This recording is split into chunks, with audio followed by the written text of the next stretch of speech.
General organic chemistry में आज हम 3 टॉपिक पढ़ने वाले हैं। एक टॉपिक है हमारा इलेक्ट्रॉनिक कॉन्फ़िगरेशन ऑफ कार्बन, दूसरा टॉपिक होगा हमारा tetravalency of carbon Kekule theory, और तीसरा टॉपिक है इसी से related van't Hoff Le Bel theory. ये जो पहला टॉपिक है इलेक्ट्रॉनिक कॉन्फ़िगरेशन ऑफ कार्बन, ये हमने पिछले वीडियो में पढ़ा था, पर एक बच्चे ने पूछा है दोबारा से, तो मैं इसको फिर से एक बार बता देता हूँ। ठीक है, इलेक्ट्रॉनिक कॉन्फ़िगरेशन ऑफ कार्बन। देखिए कार्बन कितने नंबर पे आता है? 6 नंबर पे। कार्बन में 6 जो होता है उसका गोल्डन नंबर है, क्योंकि उसमें 6 प्रोटॉन होते हैं, 6 इलेक्ट्रॉन होते हैं, 6 न्यूट्रॉन होते हैं, और जो उसका मास नंबर होगा वो 6 प्रोटॉन प्लस 6 न्यूट्रॉन यानी कि 12 है। तो कल हमने पढ़ा था कार्बन को इस तरीके से रिप्रेजेंट किया था हमने, 6C12। 6 क्या है इसका? एटॉमिक नंबर जो कि प्रोटॉन नंबर है। 12 है इसका मास नंबर है। मास नंबर कैसे निकालते हैं? प्रोटॉन प्लस न्यूट्रॉन से। कल हमने डिस्कशन किया था, और हमें यह भी याद है कि न्यूट्रल फॉर्म में number of proton and number of electrons क्या होते हैं? इक्वल होते हैं। तो इसके पास इलेक्ट्रॉन्स भी कितने हैं? इक्वल है, 6 ही है ना। तो इलेक्ट्रॉनिक कॉन्फ़िगरेशन क्या होगा इसका? 1s2 2s2 2p2, ये इसका इलेक्ट्रॉनिक कॉन्फ़िगरेशन हो गया। 1s2 2s2 2p2। अब यहाँ ध्यान देने वाली बात है, देखो कि S और P D F ये सब तो सब सेल होते हैं, 1 2 3 4 ये सेल नंबर होते हैं। तो यहाँ अपने को लास्ट सेल नंबर देखना है, तो 1 तो नहीं है, 2 है। तो 2 नंबर सेल इसका आउटर मोस्ट सेल है, जिसको हम लोग वैलेंस सेल कहते हैं। तो 2 नंबर यहाँ भी है, 2 नंबर यहाँ भी है, तो ये सारे का सारा क्या हो गया? Valence shell. और वैलेंस सेल में कितनी इलेक्ट्रॉन है? 2 + 2 4। आउटर मोस्ट में कितने इलेक्ट्रॉन है? 4। यहाँ 4 है ना, तो ये इसके वैलेंस सेल इलेक्ट्रॉन हो गए। तो देखिए इसके पास अगर मैं इसको ऐसे लिख दूँ तो क्या दिक्कत है कि इनर सेल में 2 इलेक्ट्रॉन है और आउटर मोस्ट सेल में 4 इलेक्ट्रॉन है। नॉर्मली आपको 10th लेवल में आपने पढ़ा भी होगा। तो कार्बन में ये स्थिति होती है 2 और 4। तो इसके आउटर मोस्ट में कितने हुए? 4। स्टेबिलिटी के लिए कितने चाहिए आउटर मोस्ट में? यानी कि वैलेंस सेल में 8 इलेक्ट्रॉन होने चाहिए, ऑक्टेट कंप्लीट होना चाहिए। नॉर्मल वे में ऑक्टेट कंप्लीट करता है, ऑक्टेट इसका भी कंप्लीट नहीं है। इसके पास फिलहाल 4 इलेक्ट्रॉन है और इसको 8 करने। तो इसके पास 2 ऑप्शन है, ध्यान देना। देखिए कौन से 2 ऑप्शन है वो देखना अपने को। अब ये 2 ऑप्शन है इसके पास, 2 ऑप्शंस। ठीक है, 2 ऑप्शन। क्या 2 ऑप्शन है वो देखना कि ये आउटर मोस्ट में 4 इलेक्ट्रॉन है और 4 ये गेन कर ले, रिसीव कर ले। तो ये क्या कर ले?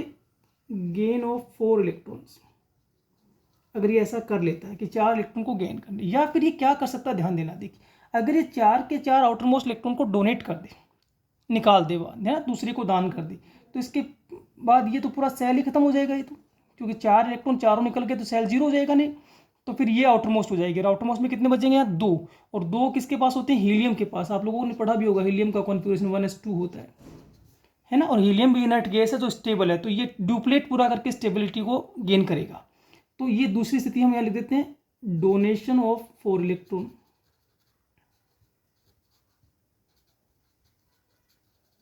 ध्यान देना। देखिए कि या तो ये क्या करे, 4 इलेक्ट्रॉन को गेन करे, और 4 इसके पास ऑलरेडी आउटर मोस्ट में, तो 4 + 4 8 यानी कि ऑक्टेट कंप्लीट हो जाएगा, स्टेबिलिटी को प्राप्त कर लेगा।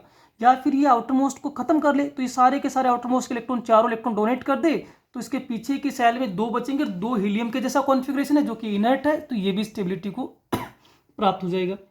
पर होगा क्या देखना, दोनों ही कंडीशंस को अपन लोग स्टडी करके देखते हैं कि इसका रिजल्ट क्या निकल के आएगा।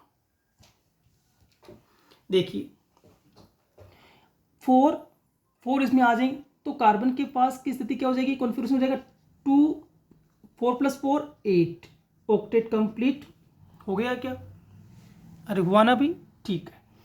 और ऐसी स्थिति में अगर मैं ये कहूँ कि इसके पास प्रोटॉन कितने हैं, तो आपको हो जाए 6 प्रोटॉन, क्योंकि प्रोटॉन तो एटॉमिक नंबर होता है, वो तो चेंज होने वाला नहीं है।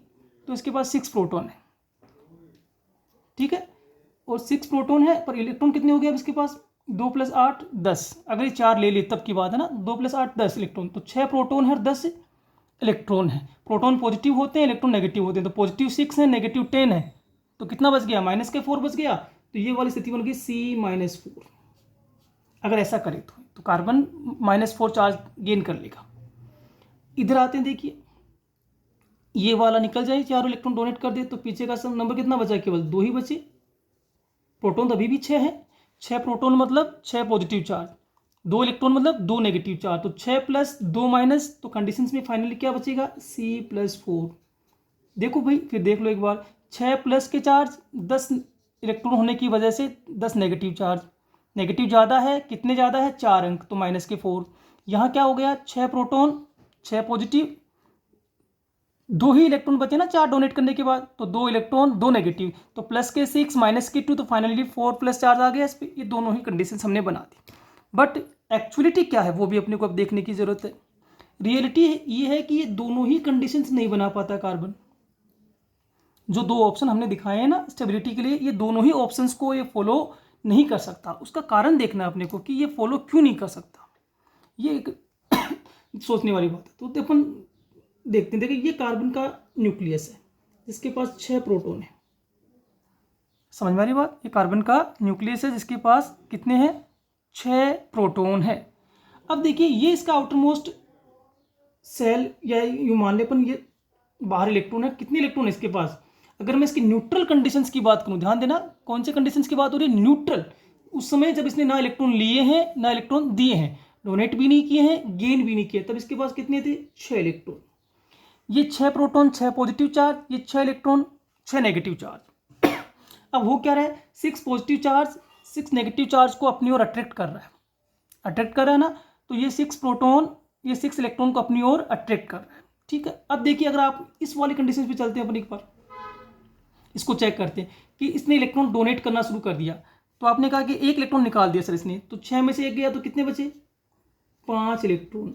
अब क्या हो रहा है, 6 प्रोटॉन 5 इलेक्ट्रॉन को अट्रैक्ट कर रहे हैं, तो आप यूं समझिए कि पहले 6 व्यक्ति 6 ह्यूमन बींग 6 लोगों को अपनी ओर खींच रहे थे, अब उनमें से सामने वाली टीम में से 1 कम हो गया, तो अब 6 जने मिलकर 5 को खींच रहे हैं अपनी ओर, 5 को अट्रैक्ट कर रहे हैं, तो अब ज़्यादा जान लगेगी ना उस पर, तो वो अपनी ओर ज़्यादा उसको अट्रैक्ट करेंगे। तो यहाँ यही हो रहा है कि 6 जने मिलकर 5 को अपनी ओर खींच रहे हैं, तो ये इलेक्ट्रॉन्स को अपने साथ ज़्यादा मजबूती से बाइंड करेंगे। क्या होगा, आपको 1 इलेक्ट्रॉन और हटाना है, तो आप जब इलेक्ट्रॉन हटाने के लिए जाएंगे तो अब आपको एनर्जी और ज़्यादा लगानी पड़ेगी। पहले इलेक्ट्रॉन बड़ा इजीली निकाल लिया, दूसरा इलेक्ट्रॉन बड़ा मुश्किल से निकलेगा। उसका एक कारण ये भी है कि आप जानते हो ना, एक बार एक घर में चोरी करना आसान है, पर उसी घर में दूसरी बार चोरी करना मुश्किल हो जाएगा, क्योंकि वो अलर्ट हो जाएगा। तो यही हो रहा है कि आपने पहला इलेक्ट्रॉन चोरी कर लिया, निकल गया, दूसरी बार क्या हो गया कि 6 प्रोटॉन वाले न्यूक्लियस ने इसको अपनी ओर बहुत ही इफेक्टिवली अट्रैक्ट कर लिया, तो अब थोड़ा सा निकालना मुश्किल हो रहा है। इसके बाद क्या हो रहा है, देखिए कि आपने कहा सर 1 और निकाल दिया, तो 4 इलेक्ट्रॉन, अब कितने बचे, 4 बचे। अब 6 जने मिलकर कितनों को अपनी ओर खींच रहे हैं, 4 को, तो ये और मजबूती से इसको बाइंड करेंगे। इलेक्ट्रॉन निकालने में आगे और कठिनाई आने वाली है। फिर बाद में आपने क्या किया, 1 और निकाल दिया, कितने बचे, 3 इलेक्ट्रॉन। अब 6 जने मिलकर कितनों को अट्रैक्ट कर रहे हैं, 3 इलेक्ट्रॉन्स को अट्रैक्ट कर रहे हैं, और अब अट्रैक्शन इतना ज़्यादा बढ़ गया कि इसके बाद इलेक्ट्रॉन को निकालना पॉसिबल नहीं होगा। समझ में आई बात। तो कितने इलेक्ट्रॉन तक तो निकल गए, 3 तक। 3 इलेक्ट्रॉन्स को तो इसने डोनेट कर दिया, जैसे तैसे आप एनर्जी बढ़ाते गए, कोशिश करते गए और इलेक्ट्रॉन निकलते चले गए। 3 इलेक्ट्रॉन निकलने के बाद इस न्यूक्लियस का पावर इन 3 इलेक्ट्रॉन्स पे इतना ज़्यादा अप्लाई हो गया कि यहाँ से इलेक्ट्रॉन नहीं निकलेगा। और पावर क्यों अप्लाई हो रहा है वो आप समझ लो कि पहले 6 जने मिलकर 6 इलेक्ट्रॉन्स को हैंडल कर रहे थे, फिर 6 जने मिलकर 5 को कर रहे हैं, फिर 6 जने 4 को कर रहे, फिर ये 3 को कर रहे, और अब इतना ज़्यादा इसको कंट्रोल कर लिया इन्होंने कि इलेक्ट्रॉन निकलना पॉसिबल नहीं है। इसलिए 4 इलेक्ट्रॉन का डोनेशन नहीं हो सकता, तो ये वाली स्थिति कभी नहीं आएगी। समझ में आई बात। दूसरी वाली स्थिति में क्या हो रहा है वो भी देखिए कि वही 6 प्रोटॉन है, न्यूक्लियस तो वही 6 प्रोटॉन का है, पर आउटर मोस्ट में कितने इलेक्ट्रॉन हो चुके हैं। अब अगर मैं मान लूँ कि ऐसा हो जाए कि 4 इलेक्ट्रॉन इसने ले लिए, तो 2 + 8 10 इलेक्ट्रॉन हो गए ना, 2 + 4 6 तो ऑलरेडी थे, 4 इसने गेन कर लिए, तो 10 हो गए ना, ये टोटल 10 है कोई। अब ये 6 जने मिलकर कितनों को खींच रहे हैं अपनी ओर, 10 को। तो ये तो ऐसा लग रहा है कि एक अपनी वो कह सकते हैं नॉर्मल वे में कि एक थानेदार के भरोसे और हमने पूरा शहर छोड़ दिया कि पूरे शहर को आपको नियंत्रण करना है, तो 6 जनों के भरोसे हमने 10 इलेक्ट्रॉन्स को छोड़ दिया कि आप ही को कंट्रोल करना है। ये इसको कंट्रोल नहीं कर पाएंगे, इलेक्ट्रॉन इलेक्ट्रॉन में रिपल्शन बहुत ज़्यादा बढ़ जाएगा, तो ये वाली स्थिति भी कभी नहीं आएगी। तो ये दोनों ही कंडीशंस पॉसिबल नहीं है। तो अब प्रश्न बनता है कि सर जब दोनों ही कंडीशंस पॉसिबल नहीं है कि ना तो इलेक्ट्रॉन्स को डोनेट करेंगे ना इलेक्ट्रॉन्स को गेन करेंगे, तो ऐसी कंडीशंस में फिर ये स्टेबिलिटी कैसे प्राप्त करेंगे। तो देखो क्या करेंगे, ध्यान देना कि ये हमारा कार्बन, ठीक है। अब इस कार्बन के पास कितने इलेक्ट्रॉन्स हैं, टोटल तो 6 है, पर आउटर मोस्ट में कितने हैं, 4। 4 इलेक्ट्रॉन्स है तो 1 2 3 और 4, ये 4 इलेक्ट्रॉन इसके आउटर मोस्ट में है जो कि बॉन्ड बनाना चाहते हैं। क्या हो रहा है देखो कि इसके पास बॉन्डिंग करने के लिए दूसरा एलिमेंट आ रहा है, मान लीजिए हाइड्रोजन आ रहा है। अब हाइड्रोजन जो होता है उसके पास आउटर मोस्ट में एक ही इलेक्ट्रॉन होता है, आप जानते हो ना, 1s1। और हाइड्रोजन को एक ही इलेक्ट्रॉन की रिक्वायरमेंट होती है, क्योंकि एक इसके पास है और एक और आ जाए तो दो हो जाएंगे, दो हो जाएंगे तो ये किसका कॉन्फिगरेशन हो जाएगा, हीलियम का, स्टेबल हो जाएंगे। अब एक बात देखिए, ये क्या करना चाहते हैं कि इसको भी रिक्वायरमेंट है, इसको भी रिक्वायरमेंट है, तो दो जनों का अगर रिक्वायरमेंट हो तो दोनों पार्टनरशिप कर सकते हैं। यानी कि देखो क्रिकेट के ग्राउंड में आप खेलने जाते हो, किसी के पास बैट हो और किसी के पास बॉल हो, तो गेम हो सकता है, पार्टनरशिप के साथ गेम हो सकता है ना। या यूँ कह दे खाना खाते समय दो जने साथ बैठे, एक केवल रोटी ले आया, एक केवल सब्जी ले आया, तो दोनों का काम नहीं बन रहा है, पर दोनों साथ हो जाए तो दोनों का काम बन सकता है। तो यहाँ यही होगा कि ये पार्टनरशिप करेंगे और इक्वल पार्टनरशिप करेंगे 50-50 की, यानी कि इसका एक इलेक्ट्रॉन, हाइड्रोजन का एक इलेक्ट्रॉन। ठीक वैसे यहाँ हो सकता है दूसरा एलिमेंट यहाँ तीसरे एलिमेंट से कर ले, यहाँ चौथे एलिमेंट से कर ले, ये पार्टनरशिप हो गई। पार्टनरशिप के बाद क्या होता है देखिए, क्रिकेट के ग्राउंड में आप खेलने गए, एक बॉल लेके आया, एक बैट लेके आया, पर क्या अधिकार सबका नहीं होगा उस पर, तो वो तो सामुदायिक हो गया ना, एक तरीके से सोशल हो जाता है, बाद में पूरी टीम ही खेलेगी उससे। तो ये पार्टनरशिप होने के बाद पूरी टीम खेलेगी। और कैसे खेलेगी देखो कि पार्टनरशिप के ये इलेक्ट्रॉन तो हाइड्रोजन का है ही, ये किसका है, कार्बन का है। तो यहाँ ये हो रहा है देखिए कि इस दोनों इलेक्ट्रॉन्स पे हाइड्रोजन का कॉपीराइट हो गया। ठीक है, पार्टनरशिप हो गई इनकी, तो हाइड्रोजन का क्या पूरा हो गया, डुप्लेट, दो इलेक्ट्रॉन हो गए ना, हीलियम का कॉन्फ़िगरेशन आ गया, ये स्टेबल हो गया। और चूंकि मैंने पहले ही कह दिया कि पार्टनरशिप पे तो दोनों का ही कॉपीराइट है, किसी एक का नहीं है ना, दोनों का। तो यानी कि ये तो कार्बन के इलेक्ट्रॉन्स हैं ही जो हमने हरी डॉट से, हरी क्रॉस से बना रखे हैं, ग्रीन क्रॉस से, और ये डॉट वाले किससे हैं, हाइड्रोजन की है। तो देखिए इनमें ये हो रहा है, ये हो रहा है, तो ये पार्टनरशिप के इलेक्ट्रॉन्स है। अगर मैं ये कहूँ कि एक्चुअलिटी ये हो गई कि अब ये दो जो पेयरिंग में इलेक्ट्रॉन दिखाई दे रहे हैं, ये कार्बन के भी है और ये हाइड्रोजन के भी है, या यूँ कहते हैं ये म्यूचुअल हो गए दोनों के। अब म्यूचुअल होने के बाद कार्बन के पास कितने इलेक्ट्रॉन हो गए, 1 2 3 4 5 6 7 8, और इसका ऑक्टेट कंप्लीट हो गया। तो ये पार्टनरशिप करके बॉन्ड बनाएंगे। और पार्टनरशिप कैसी हो रही है, 50-50% की पार्टनरशिप है, दोनों ओर से बराबर बराबर इलेक्ट्रॉन म्यूचुअली शेयर किए जाएंगे, बराबर इलेक्ट्रॉन, इलेक्ट्रॉन्स को शेयर्ड इलेक्ट्रॉन भी कह सकते हो आप लोग, बराबर बराबर अमाउंट में, यानी कि इसका एक तो सामने वाले का भी एक। और अगर कार्बन 2 शेयर करेगा तो सामने वाला भी 2 शेयर करेगा, कार्बन अगर 3 शेयर करता है तो सामने वाला भी 3 ही शेयर करेगा। तो equal number of electrons are shared, समझ में आ गई बात। और उसके बाद बॉन्ड बनता है, और जो बॉन्ड बनता है उसको कहते हैं कोवेलेंट बॉन्ड। ठीक है, कोवेलेंट बॉन्ड, तो ये कोवेलेंट बॉन्ड बनाएगा पार्टनरशिप करके। पर यहाँ ध्यान देने वाली बात यह है कि सिंगल इलेक्ट्रॉन्स का, अगर मान लीजिए सिंगल इलेक्ट्रॉन्स का पार्टनरशिप हो रहा है तो सिंगल बॉन्ड ही बनेगा। अगर डबल इलेक्ट्रॉन्स का पार्टनरशिप हो रहा है तो डबल बॉन्ड बनेगा, ट्रिपल इलेक्ट्रॉन का पार्टनरशिप हो रहा है तो ट्रिपल बॉन्ड ही बनेगा। अब यहाँ कौन सा हो रहा है, तो यहाँ तो इसका भी एक और इसका भी एक, तो सिंगल इलेक्ट्रॉन्स की पार्टनरशिप है तो ये सिंगल बॉन्ड बना रहा है। अगर ये डबल का करता है तो डबल बॉन्ड भी बनाता। तो ये बॉन्ड कितने बने वो गिनिए, तो एक यहाँ बना, एक यहाँ बना, एक यहाँ बन गया और एक यहाँ बन गया। तो कार्बन ने टोटल कितने कोवेलेंट बॉन्ड बनाए, 4 कोवेलेंट बॉन्ड। तो कार्बन यहाँ 4 कोवेलेंट बॉन्ड बनाएगा। ठीक है, और 4 कोवेलेंट बॉन्ड बना रहा है, ये हमने कल भी डिस्कशन किया था पिछले वीडियो में कि इसकी टेट्रावैलेंसी है, यही आज हम डिस्कस कर रहे हैं कि इसकी टेट्रावैलेंसी है। क्लियरिटी आ गई क्या बात। तो ये इसकी इलेक्ट्रॉनिक कॉन्फ़िगरेशन से रिलेटेड बातें हो गई। फिर समझ लीजिए एक बार, कार्बन जिसका एटॉमिक नंबर 6 है, प्रोटॉन नंबर भी 6 है, उसमें इलेक्ट्रॉन भी 6 है, न्यूट्रॉन भी 6 है, उसका कॉन्फ़िगरेशन 1s2 2s2 2p2 है। आउटर मोस्ट में 4 इलेक्ट्रॉन है जो वैलेंस इलेक्ट्रॉन है।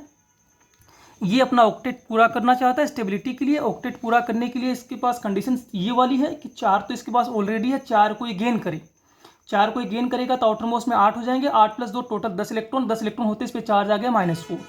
अगर ये चारों को डोनेट कर दे तो ये हीलियम का कॉन्फ़िगरेशन प्राप्त कर लेगा, और हीलियम भी स्टेबल होती है, तो ये वाला कंडीशंस होगा डोनेशंस के बाद, और यहाँ +4। पर ये दोनों ही कंडीशंस नहीं बन पा रही। उसका एक कारण है कि जब आप इलेक्ट्रॉन्स को निकालते हो, डोनेट करते हो, जब कोई एटम इलेक्ट्रॉन को डोनेट करता है तो उस पर नंबर ऑफ इलेक्ट्रॉन्स में क्या आती जाएगी, कमी। नंबर ऑफ इलेक्ट्रॉन्स में कमी आ गई तो क्या होगा कि जो न्यूक्लियस तो वही है, पहले वाले न्यूक्लियस तो चेंज हो नहीं रहा, पहले भी वही था अब भी वही है। और जब न्यूक्लियस पहले भी वही है अब भी वही है, तो फर्क ये होगा कि पहले 6 इलेक्ट्रॉन को हैंडल कर रहे थे, बाद में ये 6 5 को कर रहे हैं, फिर 6 4 को कर रहे हैं, फिर 6 3 को कर रहे हैं। जैसे जैसे इलेक्ट्रॉन्स कम होते गए इनका कंट्रोल इन पर बढ़ता चला गया, और जब कंट्रोल बढ़ता चला गया तो इनको निकालना बड़ा मुश्किल हो जाएगा। तो चौथा इलेक्ट्रॉन, फोर्थ इलेक्ट्रॉन यहाँ से नहीं निकल सकता, तो ये वाली कंडीशन नहीं आती। ये वाली इसलिए नहीं आ रही क्योंकि इस छोटे से न्यूक्लियस के भरोसे हमने बहुत सारे इलेक्ट्रॉन छोड़ दिए और इतने सारे इलेक्ट्रॉन्स को कंट्रोल करना पॉसिबल नहीं है। तो फिर उस कंडीशंस में क्या करता है, ये म्यूचुअल शेयरिंग करता है अनदर एटम्स के साथ, म्यूचुअली शेयरिंग करता है। म्यूचुअली शेयरिंग में सिंगल सिंगल की शेयरिंग हो सकती है, डबल डबल की शेयरिंग हो सकती है, ट्रिपल ट्रिपल की शेयरिंग हो सकती है। तो ये वाली स्थितियाँ हमने दिखा दी आपको। तो ये कोवेलेंट बॉन्ड बनाएगा। टोटल कितने कोवेलेंट बॉन्ड बनाएगा? 4 कोवेलेंट बॉन्ड बनाएगा। क्लियर? तो ये है इसका इलेक्ट्रॉनिक कॉन्फ़िगरेशन। इसलिए मैंने कल भी कहा था कि टेट्रावैलेंट है। अब आते हैं अपन नेक्स्ट टॉपिक पे, टेट्रावैलेंसी ऑफ कार्बन, और उसकी थ्योरी का नाम है केकुले थ्योरी। केकुले ने थ्योरी लिखी थी। केकुले ने क्या किया था कि 2-3 बातें बताई, उनमें से एक बात तो यही बताई, अगर मैं इसको पॉइंट आउट करूँ तो पहली थ्योरी में जो पहला पॉइंट दिया तो उसने यही लिखा कि carbon is tetravalent, carbon is tetravalent. ठीक है, यानी कि कार्बन 4 बंध बनाता है। दुनिया, ये नोटेड पॉइंट है, फ्यूचर में हमेशा याद रखने की बात है कि आप बड़े से बड़ा क्राइम कीजिए पर ऐसे वाला क्राइम नहीं करना है कि कार्बन के 5 बंध बना दें।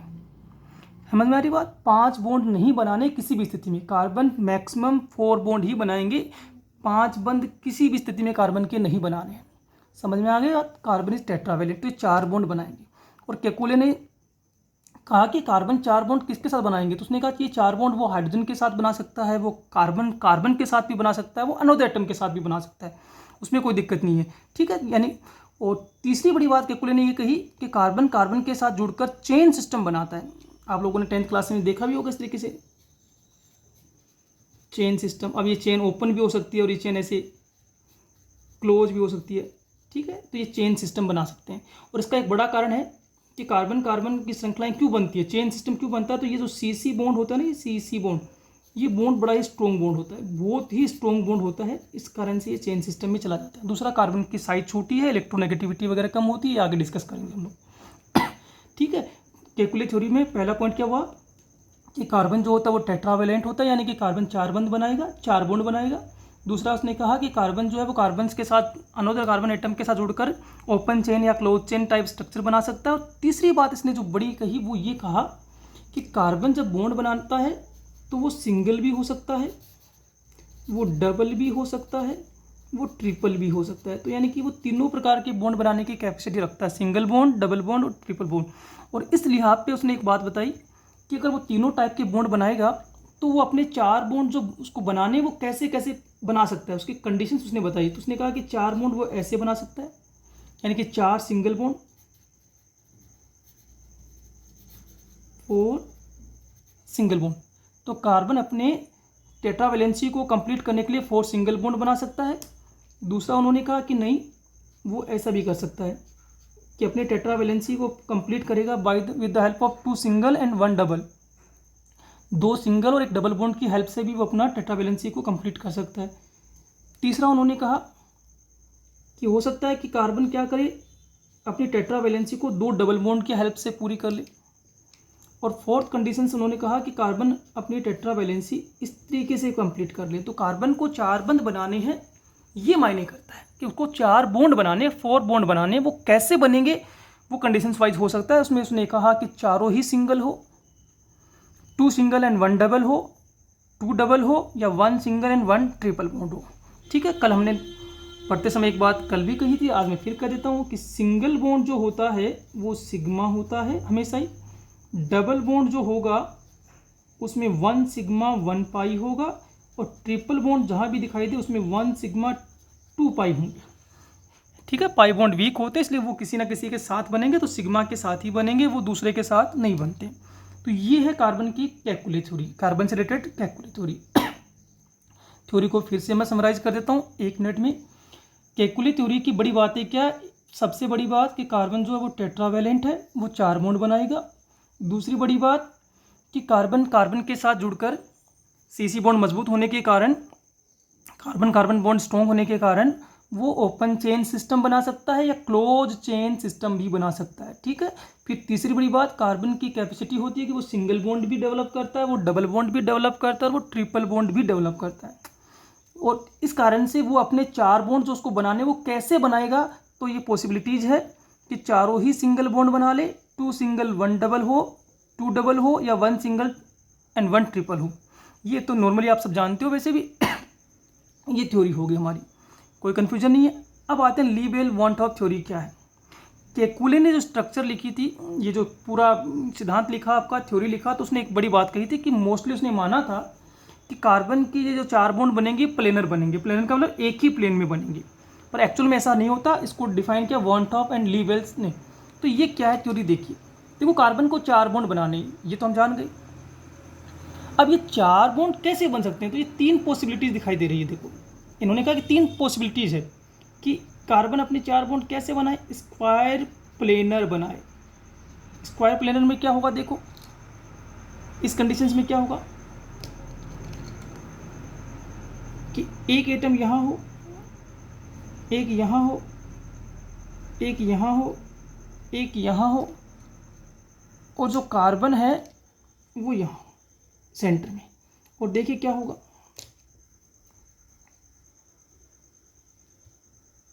ये जुड़ गई इसके साथ, रियल बॉन्डिंग बन गई ना, ये 4 बॉन्ड एक ही प्लेन में।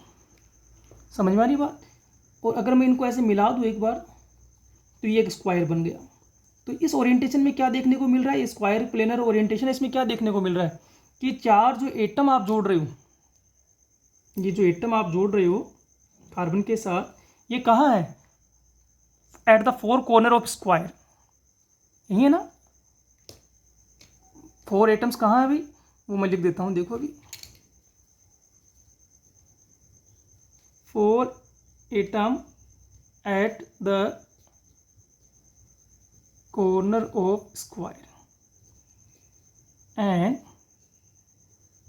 carbon atom at their center। ठीक है, यानी कि जो 4 एटम जोड़े जा रहे हैं साथ में, वो तो है स्क्वायर के कॉर्नर पर, और कार्बन एटम जो है वो है उसके सेंटर में। पर ये पांचों एटम एक ही प्लेन पे है ना, तो all are at same plane. तो यहाँ लिख सकता हूँ मैं ये कंडीशंस भी, all atoms present at one plane, same plane. तो सारे के सारे एटम एक ही प्लेन पर है, कोई ऊपर नीचे नहीं है, सब एक यहाँ, एक यहाँ, एक यहाँ, एक यहाँ, एक यहाँ। ठीक है, ये कंडीशन हो सकती है स्क्वायर प्लेनर।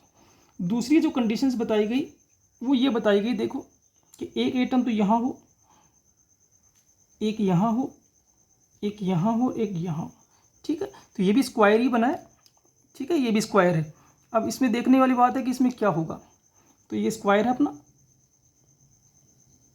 ये यहाँ मान लेते हैं अपने, इसको ये गलत लग गया थोड़ा सा, यहाँ मान लेते हैं इसको। ठीक है, ये स्क्वायर है, इनको हमने मिला दिए। तो 4 एटम कहाँ दिखाई दे रहे हैं, स्क्वायर के कॉर्नर्स पे दिखाई दे रहे हैं। अभी 5वां एटम जो कार्बन है वो खुद कहाँ है, देखिए वो यहाँ है, यहाँ है। जैसे मैं ये दिखा रहा हूँ ना, ये पॉइंट दिख रहा है कि आपको, ये यहाँ ऊपर, ये ऊपर हो सकता है या फिर नीचे हो सकता है। नीचे वाला तो आपको दिखाई नहीं देगा ना। तो ये तो चारों कहाँ है, मैं लिख देता हूँ, देखिए 4 कहाँ है,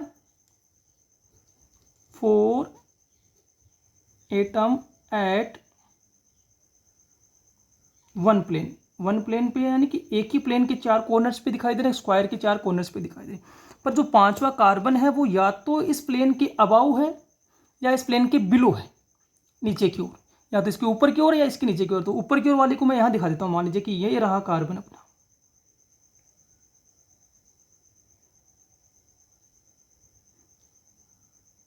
ये रहा कार्बन 5वां एटम।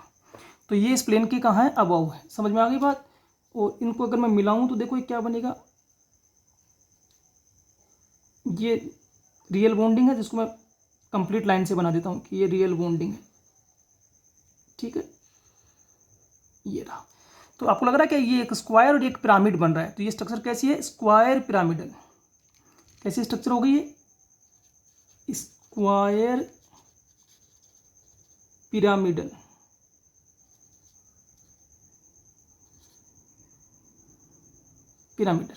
Square pyramidal. ठीक है, अब स्क्वायर पिरामिडल में क्या है, 4 atom at the same plane and carbon at above और बिलो द प्लेन।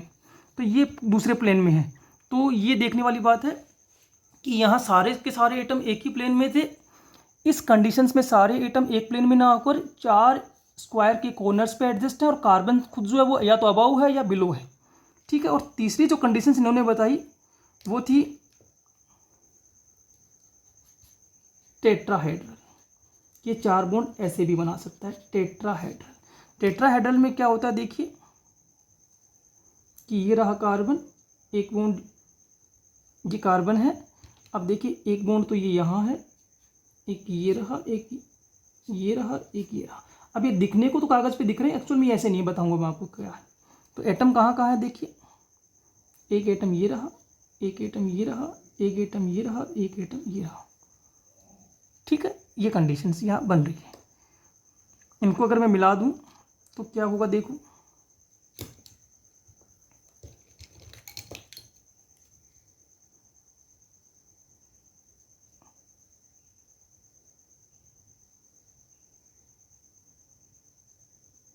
तो एक टेट्राहेड्रोन बनेगा। ठीक है, एक टेट्राहेड्रोन बनेगा। ठीक है, बन रहा ना। और आप क्या देख रहे हो, कौन पार्टिकल कहाँ है वो देख लीजिए, आप कहाँ है।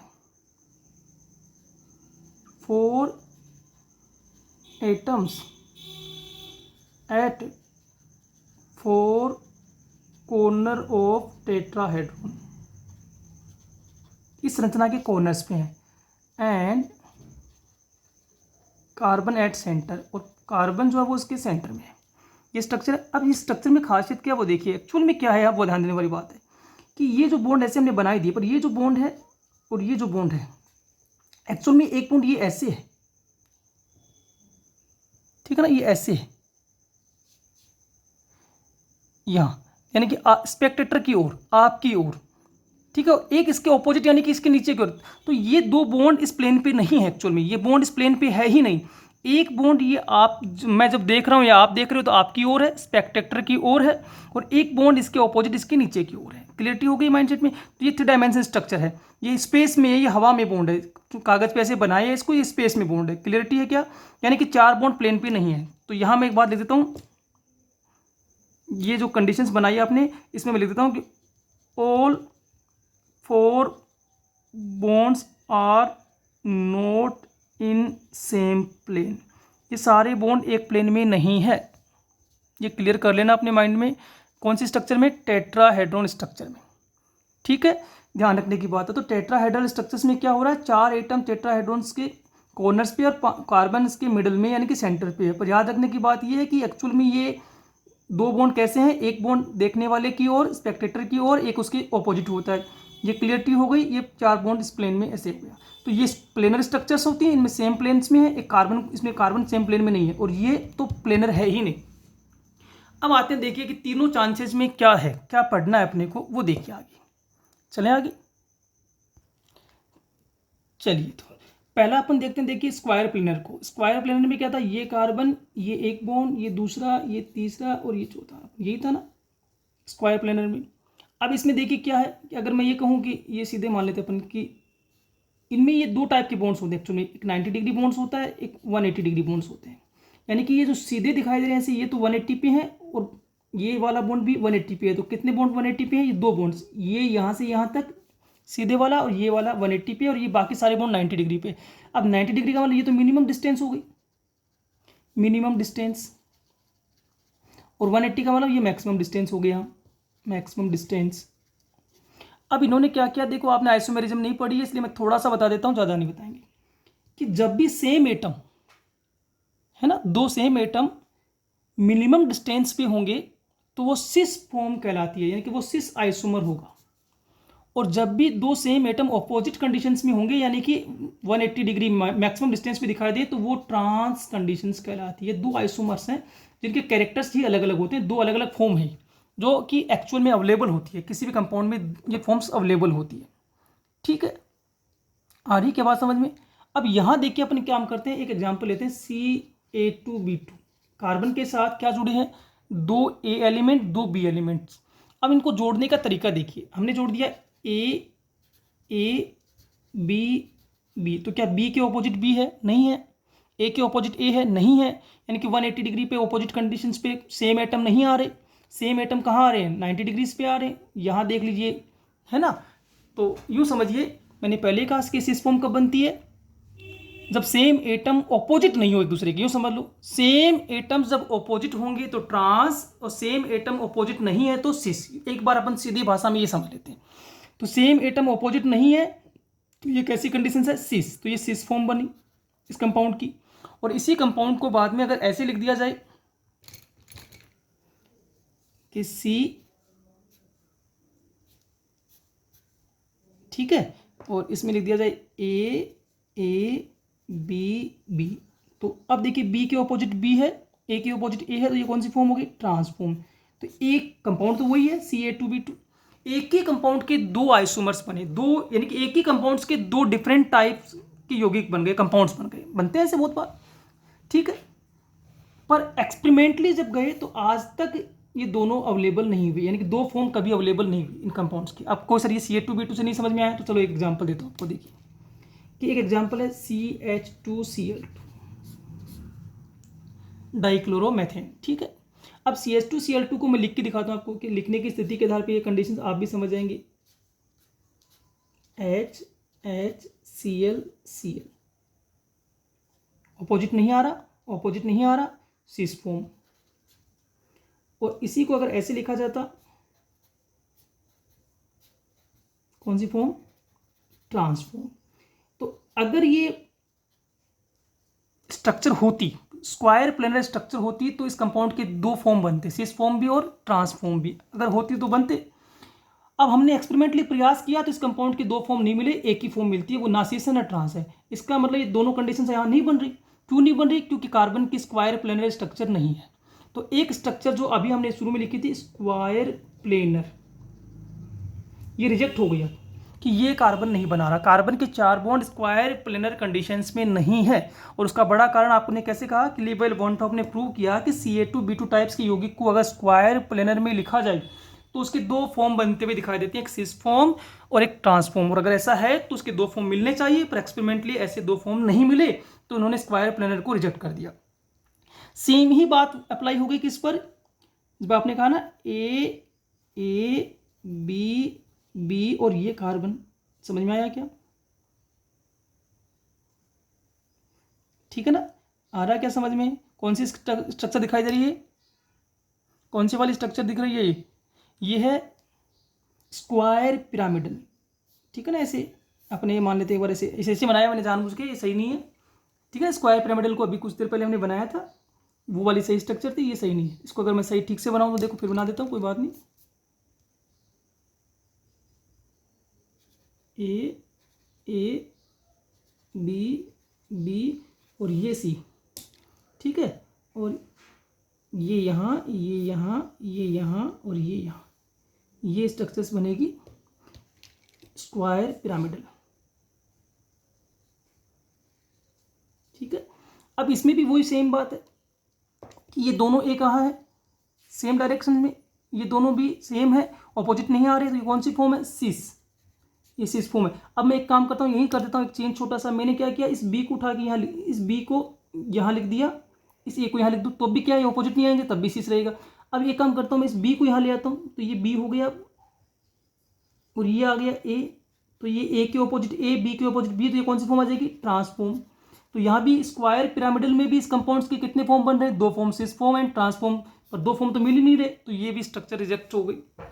तो इन्होंने कहा कि ना स्क्वायर प्लेनर बनाएगा ना स्क्वायर पिरामिडल बनाएगा, तो फिर कौन सा बनाएगा, तो इन्होंने कहा टेट्राहेड्रल बनाएगा। क्यों बनाएगा, देखिए उन्होंने कहा कि ये जो कार्बन है इसके चार बॉन्ड हो गए, 1 2 3 4, ठीक है। ये बनाने को कागज़ पे बनाए, पर ये कैसे हैं, 3 डायमेंशनल है, एक आपकी ओर है, एक आपसे, एक देखने वाले की और एक उसके बिल्कुल ऑपोजिट है, ठीक है। इन्होंने कहा ये देखो भी H, ये Cl, ये Cl।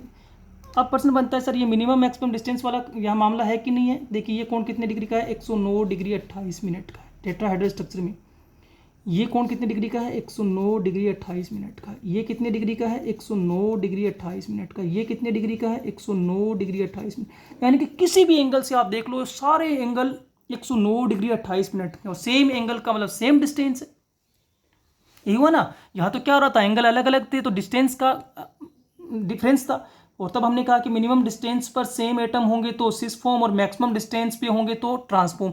पर यहाँ तो चूंकि सारे बॉन्ड एंगल कैसे हैं, सेम है, और सारे बॉन्ड एंगल सेम है तो ये डिस्टेंस का डिफरेंस नहीं है, सेम डिस्टेंस है, तो इस एच को मैं यहाँ से उठा के यहाँ लगा देता हूँ, इमेजिन कर लें, तब भी 109 डिग्री 28 मिनट पे ही रहेगा ना।